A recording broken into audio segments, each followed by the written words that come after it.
El visionario más famoso de Estados Unidos fue Edgar Cayce, un hombre que solo contaba con estudios de primaria y predijo avances médicos, que llegaron años después, la segunda ascensión de Alemania 2 décadas antes de que sucediera la depresión económica de 1929, desveló secretos del pasado que ningún historiador conocía hasta entonces, vaticinó la Segunda Guerra Mundial y que Estados Unidos entraría en el conflicto, diagnosticó y curó enfermedades e intuyó grandes cambios en el planeta que solo podría haber descrito un científico, y todo ello lo hizo mientras dormía.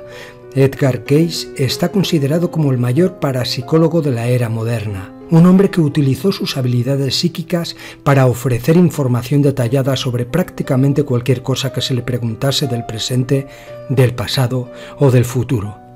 Ni el FBI ni el famoso mago Houdini pudieron refutar o explicar los sorprendentes fenómenos protagonizados por Edgar Cayce. Durante 43 años realizó 14.306 lecturas psíquicas mientras se encontraba en estado de trance. Este material lo ha archivado y catalogado la Asociación para la Investigación y la Iluminación Espiritual, que él fundó en 1931 y que constituye la mayor colección de material psíquico procedente de una sola persona.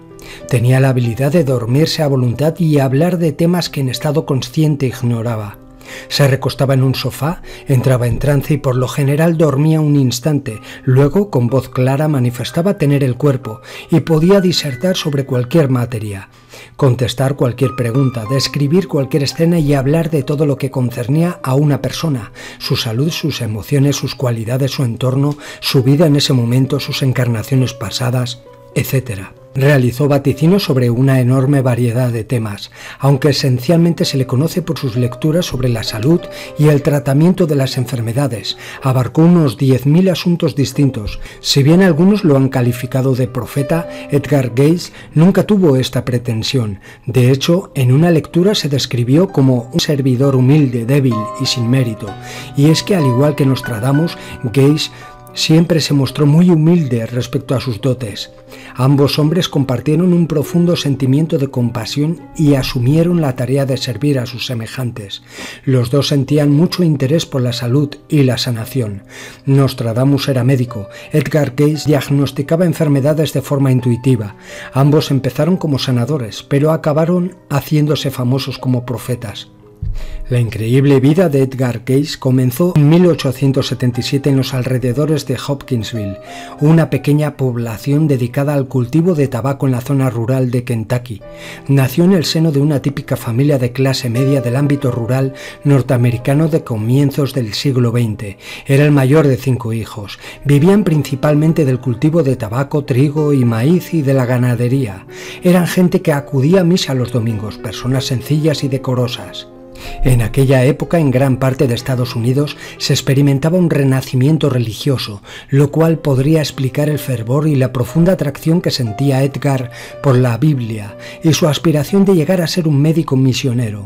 Durante su infancia, a menudo tuvo visiones mientras leía la Biblia en el bosque. En 1881, después de que presenciara el accidente mortal de su abuelo Thomas Jefferson Cayce mientras montaba a caballo, el joven Cayce declaró verlo con frecuencia deambulando por la propiedad. También dicen que durante esa época escolar tenía la extraña capacidad de memorizar libros enteros durmiendo sobre ellos. De haber nacido en otro entorno y no en una pequeña comunidad rural, es posible que Edgar Cayce hubiese acabado como atracción de una feria. Por suerte, creció rodeado de gente que lo quería y lo protegía. Su don más sorprendente y que le valdría el apelativo de profeta durmiente se manifestó años más tarde, cuando tenía 20 y pocos años. En esa época trabajaba de agente de seguros, viajaba de ciudad en ciudad y padeció una laringitis aguda crónica. Como no podía hablar, Cayce consiguió un trabajo de fotógrafo, pero la dolencia no remitía, así que finalmente se decidió a buscar ayuda. Edgar mantenía cierta amistad con el Dr. Al Lane, el homeópata que le propuso que probara con la autohipnosis. El 30 de marzo de 1901, en una casa situada en el número 7 de West Street en Hopkinsville, Kentucky, Edgar Cayce yacía en un sofá en un estado contemplativo y meditativo de autohipnosis. En ese instante, ante sus padres y otras personas que había en la habitación, dejó a todos boquiabiertos describiendo lo que le pasaba a su garganta y el tratamiento que debía de seguir. Esa fue su primera lectura. Mientras dormía, Case describió clara y minuciosamente su dolencia y el remedio. A los pocos días se repuso y sus cuerdas vocales paralizadas desde hacía un año volvieron a funcionar perfectamente. Comenzó a dictar lecturas para los pacientes del Dr. Lane y no tardaron en llegar médicos y enfermos de todas partes de Estados Unidos para que les diagnosticase la cura de sus males. Uno de los aspectos más sorprendentes de las lecturas de Edgar Cayce era la agudeza con la que captaba lo que había en el cuerpo de cada persona. Leía el cuerpo humano como una máquina de rayos X y empleaba terminología médica, lo cual resultaba desconcertante. En 1905, Cayce explicó a los cirujanos cómo debían tratar la pierna de George Dalton, un vecino que había sufrido graves fracturas y a quien los médicos habían dicho que jamás volvería a caminar. Les aconsejó que unieran el hueso con un clavo. Fue la primera vez que se empleó un clavo en la historia de la medicina. En el verano de 1911, los médicos le dijeron a Cayce que Gertrudis, su mujer, padecía una tuberculosis grave y que iba a morir. Ella siguió el tratamiento que le recomendó su marido y se recuperó rápidamente. Entonces creó la Sociedad de Lecturas Psíquicas y empezó a realizar cada día lecturas sobre los problemas médicos más variados. Su fama como sanador no tardó en propagarse. En un extenso artículo sobre las facultades psíquicas de Edgar Cayce, publicado en The New York Times, los médicos mostraban su entusiasmo por él con los siguientes comentarios. Su empleo de la jerga de la psicología está a la altura de la de cualquier profesor de anatomía nerviosa, aunque al recobrar su estado normal carece de formación, sobre todo en lo que respecta a cuestiones médicas, quirúrgicas o farmacéuticas de las que no sabe nada. Cayce seguía un proceso muy sencillo. Se sentaba en un sofá, se aflojaba la corbata o el cuello de la camisa, se desataba los cordones de los zapatos, cruzaba las manos sobre su estómago y se relajaba. En un determinado momento sus ojos comenzaban a moverse durante 30 o 60 segundos y ese era el momento en que podía planteársele una pregunta. Solo necesitaba saber el nombre de la persona para la que realizaba la lectura y dónde se encontraba en ese momento. De ese modo podía tratar casos de pacientes que lo consultaban tanto en persona como por carta. Curiosamente, Cayce no recordaba nada al abrir los ojos, tanto si realizaba un diagnóstico como si recetaba un remedio o predecía el futuro. Pronto, algunos clientes se dieron cuenta de las posibilidades de su don. Según narra su hijo menor, Edgar Evans Cayce, la gente se aprovechaba y deslizaba una pregunta sobre qué caballo iba a ganar cierta carrera o qué iba a suceder en la bolsa, y él respondía. Mientras sus clientes se enriquecían gracias a sus predicciones, Cayce padecía inexplicables dolores de cabeza. Cuando intervenían intereses egoístas, era como si la pantalla del radar se volviese borrosa. Sus predicciones no resultaban igual de claras o precisas. En 1912, Cayce, desencantado, dejó Hopkinsville junto a su esposa Gertrudis y Hugh Lynn, su hijo. Se mudaron a Selma, Alabama. Allí trabajó de fotógrafo, explica su hijo menor, Edgar Evans, hasta que a mi hermano se le cayó una cerilla en una lata de pólvora de flash fotográfico y se quemó la cara. Todos los médicos aseguraron que no recuperaría la vista de un ojo, pero mi hermano le pidió a mi padre que hiciera una lectura. 2 semanas después, tras seguir los consejos de su padre, el ojo de Hugh Lynn estaba curado. Mi padre, dice Edgar Evans, se dio cuenta de que debía volver a ayudar a la gente, pero instauró una norma, según la cual mi madre sería la única que formularía las preguntas para evitar que se repitiera lo de Hopkinsville. En esos años sus clientes realizaban consultas de muy diversa naturaleza. A fin de reunir los fondos necesarios para construir un hospital, Edgar hizo numerosas lecturas para personas deseosas de encontrar petróleo en Texas. Los responsables de las prospecciones petrolíferas le visitaban para preguntarle sobre la situación de los pozos de petróleo. Eran predicciones en las cuales Edgar Cayce facilitaba informes casi milimétricos sobre las condiciones geofísicas de un determinado lugar, y siempre acertaba. Sus predicciones sobre hechos mundiales que incluían fechas y descripciones detalladas de sucesos futuros son una prueba de sus poderes proféticos. Un día de 1925, cuando estaba en trance, un vidente le preguntó sobre el futuro económico y él contestó lo siguiente: habrá que tener cuidado ante las fuerzas adversas que surgirán en 1929 para que no salga perdiendo la entidad. Y le aconsejó que vendiera sus acciones. Así, según sus seguidores, Case predijo la llegada de la Gran Depresión con 4 años de antelación. En el año 1931 acertó al pronosticar el fin de la mala racha que castigaba el país un año antes de que sucediera. La elección como presidente de Franklin Delano Roosevelt y el establecimiento del New Deal en 1932 marcó el inicio de la recuperación de Estados Unidos. En la primavera de 1933 aseguró que se produciría una mejoría económica definitiva, tal como ocurrió.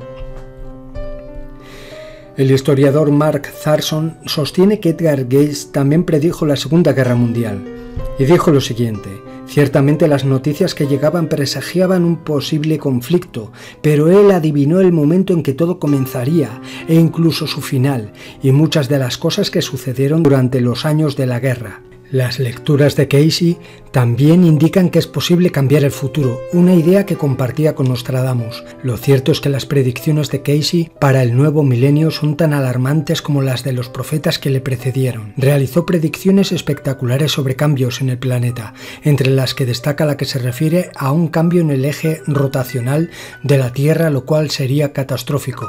Si el eje de inclinación de la Tierra cambiase ligeramente, toda la masa del planeta tendría que reconfigurarse. Cambiarían las cuencas oceánicas, la situación de los valles y de las montañas. Entre las visiones más terroríficas de Cayce están el hundimiento de Japón en el océano, que todo el continente sudamericano sufrirá una sacudida de norte a sur, que en el sudeste de Estados Unidos habrá inundaciones, que quizás se produzcan de forma gradual, pero que serán permanentes, y además parte de la costa este de Nueva York o la propia ciudad de Nueva York desaparecerá en su mayor parte. Sin embargo, todo ello lo presenciará otra generación. Por el contrario, la desaparición del sur de Carolina y Georgia llegará mucho antes. También profetizó que se sucederán erupciones volcánicas en regiones tropicales y en el borde del Pacífico, y habría que prestar especial atención a los mares del sudeste asiático y norte de Australia. Dentro de las predicciones de Cayce sobre la alteración de los polos electromagnéticos, declaró que los grandes lagos descenderían hasta el valle del Mississippi y que desde ahí llegarían hasta el Golfo de México.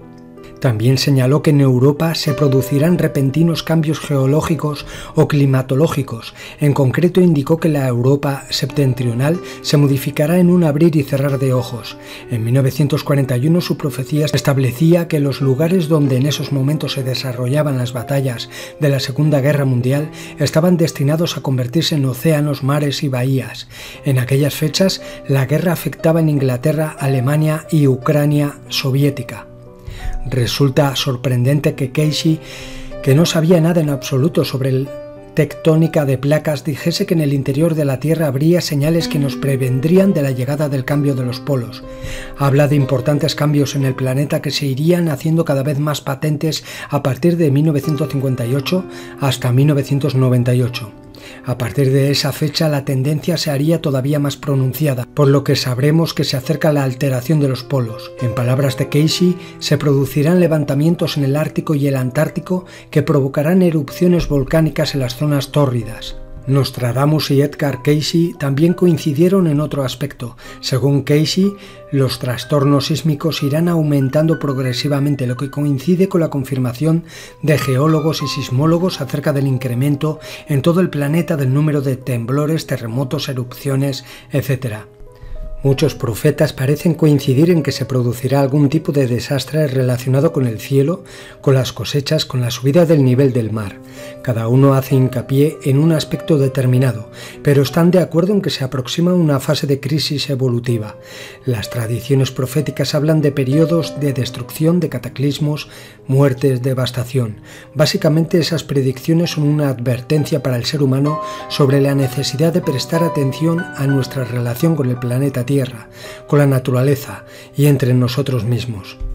Edgar, por experiencia, sabía que no debía realizar más de 2 sesiones diarias, una por la mañana y otra por la tarde, porque acarreaba un gran desgaste emocional para su sistema nervioso. Pero no sabía decir que no, y eso supuso su perdición. Durante el verano de 1944 hacía 7 u 8 lecturas al día. En septiembre de 1944, Edgar, agotado, sufrió un derrame cerebral. Murió el 3 de enero de 1945 en Virginia Beach. Fue enterrado en Hopkinsville, Kentucky, su ciudad natal. En el exterior del cementerio una placa de bronce recuerda su trabajo. Al final, poco importaba si sus lecturas fueron acertadas o no con respecto a la historia de Egipto o de la Atlántida, o si dicha historia existió. En la actualidad, el material de Cayce sigue arrojando luz sobre numerosas materias. La información acumulada por Cayce ofrece un enfoque esperanzador e inspirador. Desde su perspectiva, nuestro objetivo no es simplemente esperar para escapar de la Tierra, sino que tenemos el reto de tomar conciencia del Creador en nuestras vidas y en nuestro entorno donde quiera que estemos. Existe un lazo común que todos compartimos como seres humanos, una fuerza que implica que todas las cosas están relacionadas entre sí con la Tierra, el universo y con Dios. Al igual que los grandes videntes que le precedieron, dejó una visión sobre nuestro posible futuro. Aún está por ver si sus predicciones se cumplirán.